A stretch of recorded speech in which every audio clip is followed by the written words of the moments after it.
Hello students and friends, मैं एक नया चैप्टर उपसह संयोजक यौगिक कोऑर्डिनेशन कंपाउंड चैप्टर लेके आ रहा हूँ, जो कि 12th बोर्ड में तो है ही, उसके साथ साथ बीएससी सेकेंड ईयर में भी है।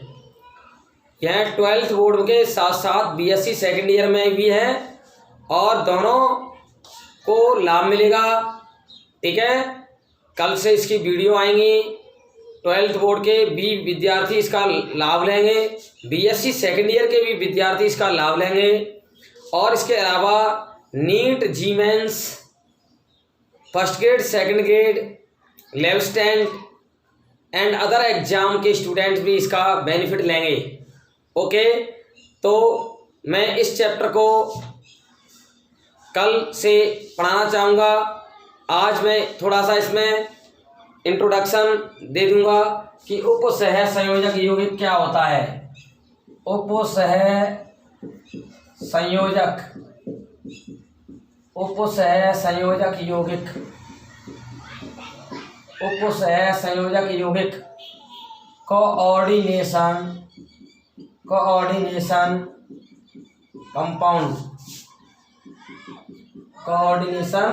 कंपाउंड। ठीक है, उपसह संयोजक यौगिक नाम से स्पष्ट हो रहा है कि ऐसे यौगिक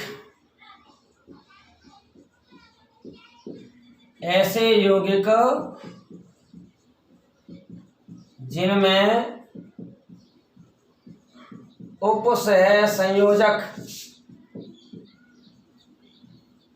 बंध, उपसह संयोजक बंध को कहते हैं कोऑर्डिनेट बॉन्ड। उपसह संयोजक बंध उपस्थित होता है, उपस्थित होते हैं, उन्हें उपसह संयोजक यौगिक कहते हैं। ठीक है, उपसह संयोजक यौगिकों को संकुल यौगिक भी कहा गया है, लेकिन ध्यान रखना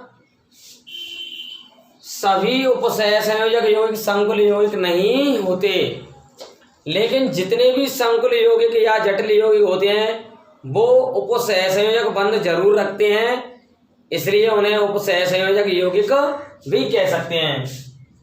सभी संकुल यौगिक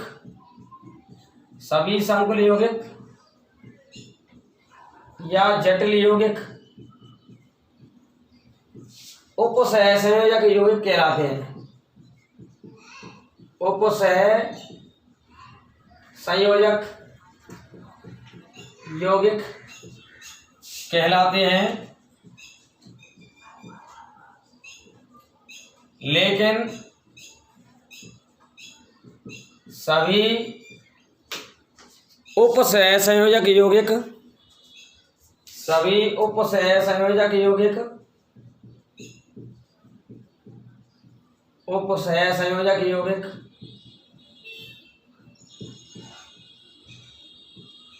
संकुल यौगिक नहीं होते हैं। ठीक है, तो मैंने उपसह संयोजक यौगिक की परिभाषा बताई कि ऐसे यौगिक जिनमें उपसह संयोजक बंध कोऑर्डिनेट बॉन्ड उपस्थित होता है उन्हें उपसह संयोजक यौगिक कहते हैं। Those compound in which coordinate bond present, which is called coordinate compound. ठीक है, all complex compound, सभी संकुल यौगिक, जटिल यौगिक उपसह संयोजक यौगिक कहलाते हैं, लेकिन सभी उपसह संयोजक यौगिक संकुल यौगिक नहीं होते। इसको हम एक उदाहरण से समझ लेते हैं, इसका आप स्क्रीनशॉट ले सकते हैं।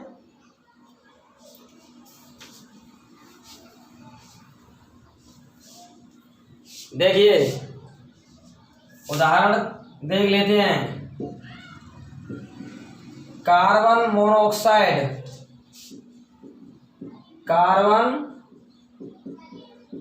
मोनोऑक्साइड ये उपसह संयोजक यौगिक है, लेकिन संकुल यौगिक नहीं है। ये उपसह संयोजक यौगिक क्यों है? क्योंकि इसकी संरचना इस प्रकार से होती है, इस प्रकार से, ठीक है। कार्बन के जो बंध होंगे,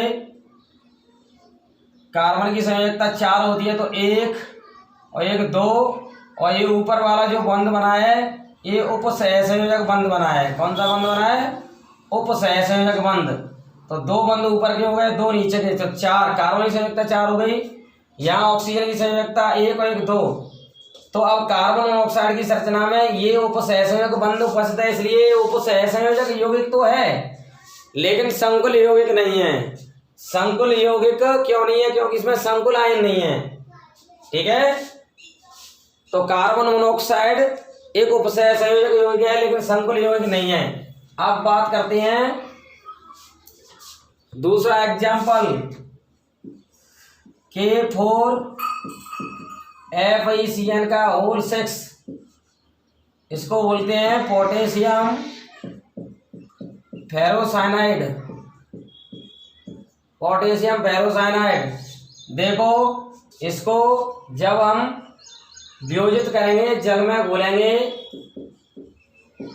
तो 4 इसमें पोटेशियम आयन बनेंगे, और FeCN का होल 6 के ऊपर 4 माइनस, ये फेरोसाइनाइड ऋणायन बनेगा। फेरोसाइनाइड ऋणायन बनेगा। ये क्या है? संकुल आयन है। क्या है? संकुल आयन। इसको हम जटिल आयन भी कहते हैं। क्या कहते हैं? जटिल आयन। ये संकुल आयन है और जटिल आयन भी कहते हैं। देखो ये जो संकुल यौगिक के साथ साथ उपसह संयोजक यौगिक कहलाएगा। संकुल यौगिक भी है और उपसह संयोजक यौगिक भी है। ऐसा क्यों? क्योंकि ये जल में घुलने पर क्या दे रहा है? संकुल आयन दे रहा है। फेरोसाइनाइड ऋणायन एक संकुल आयन है। संकुल आयन का मतलब बड़े कोष्ठक में भीतर धातु व उससे जुड़े हुए लिगेंड जुड़े हों। संकुल आयन क्या होते हैं? धातु आयन प्लस लिगेंड ये जुड़े हों, और ये आयन प्लस माइनस, प्लस या माइनस में कोई आयन बनाए, तो ये क्या होंगे? संकुल आयन होंगे। क्या होंगे? संकुल आयन। धातु आयन से जुड़े हुए लिगेंड जब बड़े कोष्ठक में उपस्थित होते हैं वो संकुल आयन या जटिल आयन होता है। तो ये संकुल यौगिक भी है क्योंकि इसके अंदर उपसह संयोजक बंध है। तो उपसह संयोजक बंध कैसे है? देखिए इसका मैं चित्र बना करके बताता हूं कि इसमें उपसह संयोजक बंध कैसे है। ये केंद्र में हो गया Fe, आप देख रहे हैं 6 में से 4 गया, तो यहाँ Fe2+ है केंद्र में धातु आयन, ठीक है। और ये इस तरह से केंद्र में बैठा हुआ है, और इसमें साइनाइड जो ऋणायन है वो क्या बना रहे हैं? उपसह संयोजक बंध बना रहे हैं। क्या बना रहे हैं? साइनाइड ऋणायन जो लिगेंड है CN वो उपसह संयोजक बंध बना रहे हैं। क्या बना रहे हैं? उपसह संयोजक बंध। तो देखो आपने फेरोसाइनाइड ऋणायन की संरचना सुन ली। इसमें Fe से कितने लिगेंड जुड़े हुए हैं? 6 लिगेंड जुड़े हुए हैं। CN- साइनाइडो ऋणायन, CN- साइनाइडो ऋणायन ये लिगेंड हैं। ये क्या है? लिगेंड। और ये क्या है? धातु आयन। तो धातु आयन से लिगेंड जुड़े हुए, लिगेंड धातु आयन को इलेक्ट्रॉन दान करते हैं, जिससे कौन सा बंध बनाते हैं? उपसह संयोजक बंध बनाते हैं। कौन सा बंध? उपसह संयोजक बंध बनाते हैं। तो अब आप समझ गए होंगे कि फेरोसाइनाइड ऋणायन जो संकुल आयन है, संकुल ऋणायन है, उसके अंदर उपसह संयोजक बंध उपस्थित है, इसलिए उपसह संयोजक यौगिक भी है। उपसहसंयोजक यौगिक भी है। क्या है? उपसहसंयोजक बंद उपस्थित होने के कारण ये उपसहसंयोजक यौगिक भी है और जल में घुलने पर ये संकुल यौगिक संकुल ऋणायन दे रहा है, तो ये संकुल यौगिक भी है। तो ध्यान रखें कि सभी संकुल यौगिक उपसहसंयोजक यौगिक होते हैं, लेकिन सभी उपसहसंयोजक यौगिक संकुल यौगिक नहीं होते। जैसे कार्बन मोनोऑक्साइड उपसहसंयोजक यौगिक तो है, लेकिन जल में घुलने पर संकुल आयन नहीं देता, धनायन ऋणायन, संकुल ऋणायन संकुल धनायन नहीं देता, तो संकुल यौगिक नहीं है।